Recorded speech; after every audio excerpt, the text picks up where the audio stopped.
This podcast is produced by the Harwood Productions Podcast Network. To learn more about the network and to find more of our shows, visit us online at www.harwoodpodcast.com.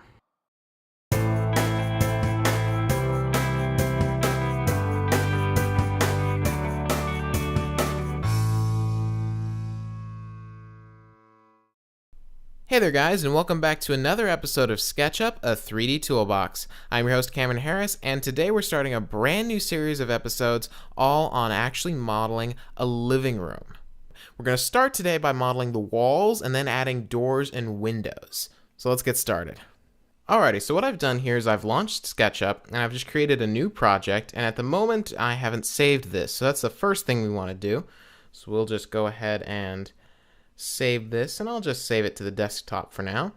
And let's call it living room. Got that saved. Now, of course, the first thing we want to do is we want to get rid of this guy. Just go ahead and click on him, delete him. He's in every single SketchUp project, just as a kind of a guideline. That way you don't get lost in 3D space. But we don't need him in this case, so that's just fine. Now the first thing we're going to do is model the floor. And from the floor, we will extrude the walls. And I'll show you what I mean. But basically, the first thing you want to do is you want to figure out what the dimensions of the room you're modeling are. Now in this case, I'm just going to make some up off the top of my head. But if you wanted to, you could model your own living room, get out a tape measure, do some measurements, and actually model a real room if you wanted to, or you can just follow along with me if you want to do the exact same thing that I'm doing. So what I'm going to do is I'm going to position myself so that I'm kind of right above the scene looking down. And just to kind of help me with that, I'm just going to draw a quick little rectangle right here. And you can see that this is kind of a typical side view. I want to be looking right up at the top, so like I'm positioned right over it. Zoom myself out a little bit. There we go. And now I'll just go ahead and delete this. So now the first thing I'm going to do is I'm just going to draw a rectangle, and I'm actually going to make an L-shaped room to keep it a little bit more interesting. And for drawing L-shaped rooms, you can actually just draw two rectangles and then merge them together, and I'll show you that. So I'll start at the axis. I always like to start at the very center of the model, or the origin. It's that little gold dot right there that I'm snapping to. Click once, draw out with the rectangle tool, and now I can type in some dimensions using the dimensions box. Really useful when you're modeling a room that you want to be very precise. So let's say this room is going to be, let's go with 10 feet wide. So I'll go 10 and then apostrophe to make it feet rather than inches, comma for to switch from width to height. And now I'll type in, let's go 13 and a half feet. And again, I'm just making these up off the top of my head. Hit enter. And you can see it's a little bit bigger. It's hard to tell how big something's going to be if you haven't modeled anything. You don't have any sense of scale. So there we go. That's our first rectangle. Now let's say that the room has another little piece that juts out here a little bit, right around here. Well, what I can do is I can just snap to this corner right here, and then just click and drag out an edge like this. And let's say we want this to be, let's see here. Let's say we want it to be 10 feet in that direction, 10 apostrophe, comma, and 8 feet. 8 apostrophe, go. Now, one thing to keep in mind is that you always have to make sure that you're checking which number. So like I've entered two numbers. I've entered a 10 foot and an 8 foot. It's important that you know which side those are going to be applied to. Like in this case, the 8 feet went this way, the long way, which is what I wanted. And, the 10 foot, that's the longer number. The 10 feet is going this way, so it's stretching out longer this way, and the 8 feet is going this way. But it could have just as easily gone 8 feet this way and 10 feet that way, which isn't what I was going for. And the way I always like to check, and I'll just redo this and show you what I'm talking about. Keep an eye on the dimensions box. I'll go ahead and draw the rectangle again, And as I'm just drawing freeform, not typing anything in, just moving my cursor around, you notice in the dimensions box, the numbers are changing. And if I just kind of make a really long, really skinny rectangle, just temporarily, not going to click or anything like that, and just move it around a little bit, you can see right there, it's saying that right now it's 11 foot roughly by 4 feet, or specifically 11 feet 6¼ inches by 4 feet and 4 inches. And so clearly the first number is going to be the long side, and the second number is going to be the shorter side. So I now know that if I were to type in 10 foot first and then 8 feet, the 10 feet would be going this way and the 8 feet would be going this way. Now, there's no real exact way to know this. It really depends on your orientation, the way you're looking at the model. So you want to just keep that in mind. Nice little tip. Just go ahead and enter in 10 feet by 8 feet. There we go. Now, the one problem with this is like my little floor plan, but the one problem with this is that we have this line right here. Because they're two separate rectangles, although they're connected, we've got this line splitting up here, and that looks a little bit weird. So what we're going to do is we're going to switch to the selection tool, select that line, and delete it. And because this face here is still surrounded on all edges, it basically just becomes one face without that line. So if I undo that, you notice right now I click on this face, it selects that one. I click on this face, it selects that one. They're two separate ones, but once I delete this line, it's one solid face. And that's just a really good idea to kind of keep things clean and looking, nice and natural. So we've got our little floor plan. This is what the inside of the room is going to be. That's the dimensions. So the next step is to model the walls. Now, you might think to extrude this into 3D, you just switch to the push-pull tool, click on the face once, and drag it up. But you'll notice what happens when you do that is you get this solid brick. Now, admittedly, you can, if you zoom in on this face, you'll crash into it and you'll actually go through it, and you're now inside this box. And it does look like a room. But the thing you have to keep in mind about this is if I just temporarily delete this face here and look at it, you'll notice the walls have no depth. They're just planes. They're just faces. They have no depth to them whatsoever, which isn't really the best way to work. It gets really bizarre if you start working like this where your walls are paper thin. You want walls to, have a normal thickness, like say 6 inches. So I'm going to show you how you can do that very easily. I'll just zoom back out of here, and I'll just undo to get back to my original face. What we want to do is we want to basically create kind of a border around this thing. We want to create a slightly larger version of these lines surrounding it so that we have our walls. Now, that may not make much sense because it's a very visual thing to see. So I'll show you what we're going to do. The tool we're going to use is a rather special tool. This is a brand new one. We haven't covered it before because it's not really a tool you use very much.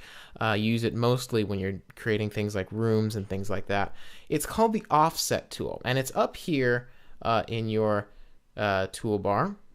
It says offset. It kind of looks like a little half donut with an arrow. You can also find it over in the tool palette right there. And the keyboard shortcut for it, in case you need that, is the letter F. F for offset. It's kind of a little bit tricky to remember, but just tap the F key, and now you notice that your tool switches to that little icon. Very nice. Now, the way you use the offset tool is, you notice as I hover over this face, it selects it. You hover over the face that you want to create an offset from, if that makes sense. And what you do is you just click anywhere in the face, really. It doesn't really matter. Just click once, and now you notice as I move my cursor around, you notice that I'm getting a smaller version of these lines out here. Now, the one thing you have to keep in mind is that if you go in too far, they start to offset and flip around, and it gets kind of weird. So it's best to keep it out here somewhere. But you can go inwards as well as outwards with it. And you can see now that these kind of look like these are starting to kind of look like walls. If you were looking at like a two-dimensional floor plan or a blueprint, this is kind of looking more like that. Now what we want to do, I'm just going to hit the escape key to cancel this and explain what we're going to do. We could go two ways with this. We could create the walls like this, where they're in like that, or we can extend them out. Now, I find it's way easier to extend them out simply because I've made all my measurements from the inside of the room. If I create the walls like in here, it's going to make the room smaller because basically this inside edge is now going to become the inside of the room. And as such, the room will be, 6 inches smaller on all sides, not very accurate. Whereas if you extend out like this, the original shape that we made will still be the interior of the room. So that's really the best way to go with that. And also, when you're using the offset tool, as always, our little measurements box down there, you notice it's shifted to distance. That's how much you're offsetting all of these lines. Now, a typical interior wall depth is about 6 inches. So what we're going to do is we're just going to type the number 6 in here. 6 for 6 inches, no apostrophe because we don't want to do feet. And then we'll just hit enter. And you'll notice that it automatically, I'll just switch to the selection tool by hitting the space bar. It automatically created these lines that are exactly 6 inches away from their original lines on all sides. And it automatically created this little second face out here like a little border. Those are going to be our walls. So you'll notice now if I use the push-pull tool, just hit the P key to switch to the push-pull tool, hover over not the interior face but this exterior face here, click once and then drag up, I now have these walls. And they look like walls. This is really the best way to start modeling rooms, is to make it so that they have a 6-inch depth, or whatever depth, but 6 inches is kind of typical. And then just extrude them up to a typical room height, which a typical height for a room is about 8 feet. So we'll just type in 8 apostrophe go. And now it's resized them all to 8 feet. So now we have our 3-dimensional walls. Now that's very nice. But while we have fixed the problem of paper-thin walls, we have a new problem of a paper-thin floor. So, just like the walls, the floor is now just a single face. And you'll also notice that it's purple. All faces in SketchUp, all rectangles, all shapes, have two sides to them. They're kind of like their right side outside and their inside outside. So, if that makes sense, there's one side that you're meant to see, and there's one side that's like the inside of it that you're not meant to see. And if it's purple, that's the side that you're not really supposed to see. So like if we were to fly, for example, like you notice these walls here, these faces are white. That's the side that you're supposed to have facing out. But if you zoom inside them, just hold your breath and crash through the wall pretty much, you'll notice that the inside of it is all purple. Let me stick around in here. The inside of it is all purple because all those sides are meant to be facing in. So just keep that in mind. It doesn't really matter, but it kind of helps to have everything facing the right way. But back to our floor problem. The floor is paper thin. So what we're going to do is we're going to use the push-pull tool to fix that. Now, it's pretty simple to do. You just use the push-pull tool, you grab that face, and you pull it up. And I like to use about 6 inches. You can have your floor be however thick you want, but 6 inches for me is pretty typical. Just type in 6 and then go. Now, here's our first problem. That has made all of these walls shorter. So like the distance between the floor and the walls are now 7.5 feet rather than 8 feet. So the first thing we want to do is we want to just grab these walls again. Just, so I can still hover over that little exterior face here, grab it, pull it up another 6 inches, and now we're back to our normal 8-foot height here. But you notice that our floor is still purple. Now SketchUp doesn't always flip the sides around the correct way when you're using the push-pull tool. Most of the time it does, like it did with these walls here, but it doesn't always do it. So here's a nice way to flip it around. Just right-click or control-click, hold down the control key and click, or use the right button on your mouse. Control-click or right-click on the face that is purple. And now you get this nice little pop-up menu here. It's the same way that we were grouping things in our one of our previous episodes. And what we're going to do is there's a command right here that says reverse faces. just choose reverse faces, flips it around, and now it's white. So this is a great starting point. We have pretty much now modeled our first room. Now the next step to do, of course, is to, right now it's a completely sealed room. People can't get in, people can't get out. So the next step to do is start modeling some holes, basically. Some doorways, some windows, things like that. Now I would like to have a doorway right here, I think. And let's also put another doorway right here. So how do you do doorways? We haven't really covered punching holes through things before. So let's go ahead and cover that now. The first thing you want to do is you want to figure out what size and what position you want your doorway to be. I want my doorway to be right here. And I want it to be centered on this wall, I think. And I want to be about, let's make it a kind of a wide doorway. Let's say we make it 4 feet wide and 6.5 feet tall. That's kind of an average door height, and a little bit wider width, but we're going to have it be a doorway. So the first thing we want to do is, because we want to be centered, we're going to actually use our old friend, the tape measure tool. If you haven't watched our episode on the tape measure tool, go back and watch it now, because we're going to use some techniques that we learned in that episode. Tape measure tool, the shortcut for it is T, so we'll just type the letter T on our keyboard. We now get the tape measure tool. And the first thing we want to do is we want to determine where the center of the wall is. Now, we don't need to go measuring and then dividing that by 2. In SketchUp, things actually snap to the center of other things. So what we'll do is we will actually click on one of the side walls here, one of the lines here. It automatically snaps to the lines, and we can click on either this one or this one. Let's start with this one. Click once, and now you're pulling out what looks like a little dotted line. It's actually going to be a guide. It's not a line. It's not actual geometry that affects the model. It's a little guideline for you. And you want to click on a line that is oriented the same way you want your guide. So I clicked on a vertical line to get a vertical guide. If I were to click on a horizontal line, I would get a horizontal guide. So that's very nice.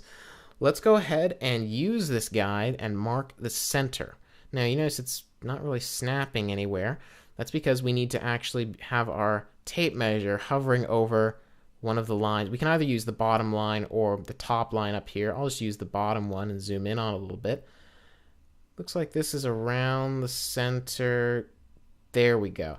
You notice that little blue dot. If you get a blue dot, that means that you're at the center of that particular line. And you can see that when I hover over it, it says 4 feet. The length box also says 4 feet, and we know that this room was 8 feet wide, this particular section of it anyway. So we know that 4 feet is dead center, so we'll just click once, and now we've got this nice little guide on this wall. And the guide, goes up forever, and it goes down forever. It has no end. So, but don't worry about it. It doesn't affect your model at all. It's just there to be your own little helper. So the next thing we want to do is, we know that this is the center. Our doorway is going to be 4 feet wide. So what we want to do is we want to make 2 new guides that are each 2 feet away from this center line. So we want a 2-foot guide over here and a 2-foot guide over here, and then we'll have a 4-foot guide, basically. Between those 2 guides will be 4 feet dead center on this wall. So we'll just click once on this guide.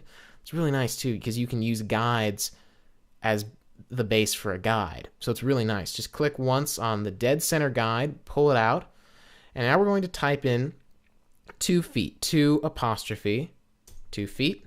There we go. That's our guide for the right side. Now we're going to do the same thing for the left. 2 feet, go. Now we no longer need this little center guide, so I'm just going to click once. Make sure it's blue. It's a little hard to tell sometimes if the guides are selected, so look closely. Delete. Good. And now I said we wanted this thing to be 7.5 feet tall. So I could use the rectangle tool to control the height, but it's way easier, I find, to just make all of your guides, as long as you're doing it now, just make all the guides you could possibly need, and then just let the rectangle tool snap to it. So we're just going to click on the horizontal floor line right here, click once, And that's actually a good thing to know. If you click on like a point, like a corner or the center point, you notice I'm not getting my nice little guidelines anymore. I'm just getting a little measurement thing. For some reason, if you click on a corner or a center like that, you don't get the guidelines. You have to be somewhere just kind of free forming in the middle of the line, nowhere specific like the center or the edges. So just somewhere on the line, click once, and there we go. Now we've got our guide. And we want this doorway to be 6.5 feet tall. I might have said 7.5 earlier. Sorry about that. So we'll just type in 6.5 apostrophe go. And now you'll notice that we've got a nice little outline of where we want our doorway to be. We've got the floor, of course, is one side, but then we've got these guides for the other 3 sides. The next step is to actually make these guides real. This little outline here isn't affecting the model right now. You notice if these were real lines, each of these blocks would be their own little thing. But of course, then we would have a doorway here and here and here and here and here and here. So guides are way easier to do this with. So the next step is just to use the rectangle tool. Go down to one of these corners, and you notice that, here, let me zoom in on here a little bit. Where this guide and the floor line intersect, we have a little snapping point, and it says intersection. Just click once there. Oops, I think I missed it. There we go. Click once there, and now we can just drag it up to the opposite corner on the top right, snap to the intersection of those 2 guides, and click once. And now you'll notice that if I switch to the selection tool, we've got that face and the surrounding face, and that's exactly what we want. So we don't need these guides anymore, so we're going to use the ever so helpful command up in the edit menu, edit, delete guides. And those guys are gone. We're just left with this little face right here. And the next step is actually to punch a hole through this. We actually use the push-pull tool, strangely enough. And what you do is you switch to the push-pull tool. You make sure that you have a face on the wall. It has to be on the wall that you're punching a hole through. Make sure that it's on the wall, it's part of that face, and that it is exactly the doorway or the window or basically the hole you want. Click on the inside face once, and now you see I can pull this out, but I don't want to do that. I want to push it in. This is where the push part of the push-pull tool comes in. If I push it through, you'll notice it actually snaps, and now I'm getting this weird kind of purpley, whitey thing. That means that I have now reached the other side, and I'm now up against the opposite face of the wall. So I've punched through the wall. If I click now, look what happens. It automatically has deleted both of the faces, both the face that I was pushing and the face on the other side, and it's automatically created the faces all around the edges for me right here. So it's really a quite useful tool. The one thing you have to keep in mind is that it does leave a little line down here behind, but you can just select that line. You notice it's not selecting the lines on either side. Just select that one line and delete it, and now it keeps the floor all one smooth piece instead of being these 2 separate pieces. So we want to make sure we delete that. So that's excellent. Now let's do the same thing over on this wall. I'm going to go a little bit faster this time, and if you want, you can go ahead and pop open Sketchup, see if you can keep up. First thing I'm going to do, switch to the tape measure tool, grab from the side, make a guideline in the center. Perfect. This is a slightly wider wall, so it's 5 feet to the center. And now I'm going to pull out a 2-foot guide there, and a 2-foot guide there. Select the center guide, delete it. Pull up from the ground, not from a midpoint or a corner point. Pull up from the ground. 6.5 feet, go. All right. Use the rectangle tool. Got our doorway. Delete the guides. And push that face through. Boom, doorway. And now we'll just select that line down here again. Delete that. So now we've got doorways for people to go into our room and exit our room. And you can see they look out onto the gorgeous SketchUp generated landscape. Very nice. And you know, if you wanted to, go ahead and go crazy. Add some windows to this room. Do whatever you want to do. In the case of a window, actually, let me show you what you would do with a window. It's the same thing as a doorway, except that with a doorway, you want the bottom of the hole to be completely level with the floor or the ground. But in the case of a window, that you don't really want that. So let's actually make a window right here. And I'll actually show you a nice little trick for making multiple windows that are exactly the same. First thing I'm going to do is I'm going to figure out how high up from the floor I want the bottom edge or the sill of the window to be. So I'm going to use the tape measure tool again, grab from the floor, pull up, and let's say I want this to be 3 feet from the floor. Very nice. Next thing I do is, let's say I want each window to be 4 feet tall. So I'll just select from this line here, choose 4 feet, go. And let's say I want this window to be 3 feet from this edge of the wall right here. Select there, 3 feet, go. And each window, well, let's see here. Let's make each window about 3 feet. So there we go. So that's a pretty much the same thing as a doorway, except that we made another guide up from the floor right here. So now we'll just use the rectangle tool and trace that out. Perfect. Delete the guides. Whoops. There we go. Now before I push this thing back in and make a window, I actually want to have several windows like this on the wall. And there's actually a very easy way to do that. Rather than having to redo all the guides and everything like that, what I can do is actually, before I push the thing back in, double click on it, and that'll select both the face and all of the edges around it. Just a single click will just select one element, remember. Double click will select the face that you're double clicking as well as its surrounding lines. Triple clicking, of course, selects everything that's connected to it, but we just want double click. Switch to the move tool and grab the window from one of its corners right here. But before you click, press the Option key. Remember, the Option key turns the move tool into a copy and move tool. Click once, and now we've got a little copy of this thing, which is automatically kind of stuck to the wall. You notice I can't pull it away from the wall. I could if I wanted to, but it takes a little bit of work. You got to really kind of pull it off. It's kind of stuck to a face now, and that's very nice. So what I want to do is I actually want to move this over, and you see it's actually automatically snapping to the red axis, so I'm not moving it up and down. It's perfectly in line with the other one. If I wanted to be, really specific, I could just tap the right arrow key and lock it to the red axis manually, just so that no matter what I do, it's not going anywhere but the right axis, the red axis, that is. And let's say I want to put this window right, let's say I want to move it about 5 feet, let's say. Even if you're just kind of guesstimating, I always like to keep the measurements rather than like just kind of free forming it. Like I'll make another one rather than just free forming it and just putting it wherever I want. Oh yeah, that looks pretty good. That's 6 feet and 7/8 of an inch. That's kind of a weird measurement. It's way easier if you were to just make it 6'6", for example. But I'll just do another 5 feet here, keep everything even. So now we've got these 3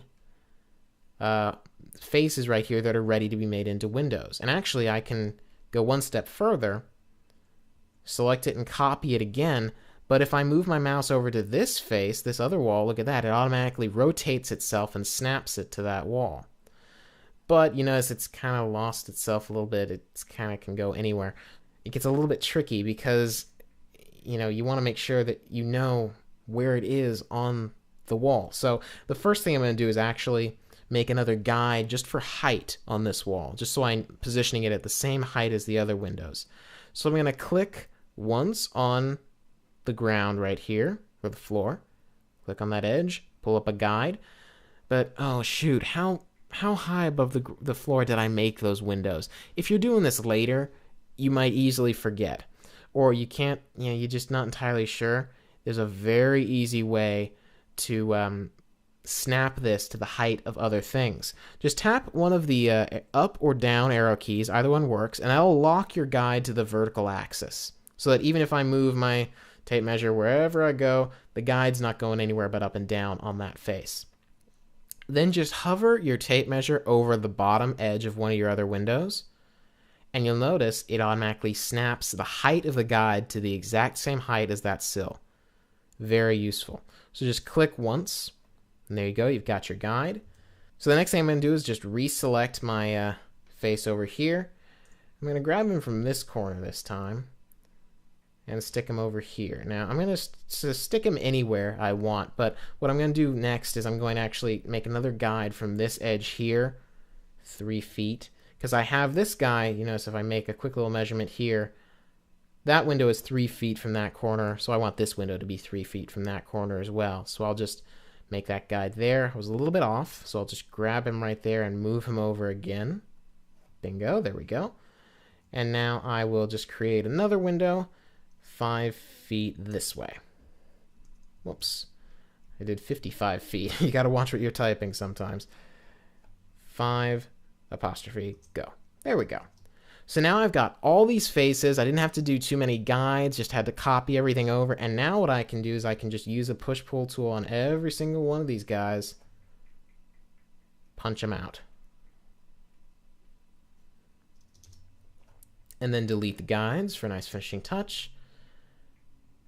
And there we go. We've got our first room. We got walls, we got floors, we got windows, we got doors. I mean, there's nothing in them, but we've got the holes for them at least.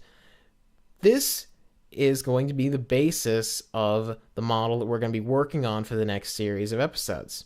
So I hope you join me next time. We're actually going to start furnishing this place with some furniture. Well, I hope you enjoyed this episode. We're going to continue working on our living room in the next several episodes. Next time, we're going to be working on actually building some furniture for it, like chairs and tables, and those can get a little bit more complex than just a simple room. So we're going to go step by step through that. Now, until next time, you can always visit us online at www.harwoodpodcast.com. There we have the forums, the show notes, links to lesson files, and all that great stuff. And if you have any questions or comments for me or ideas for the show, or even if you're having trouble with your own models, feel free to send me an email. I have a brand new email address, Cameron@harwoodpodcast.com. Until next time, I'll just say goodbye and good modeling.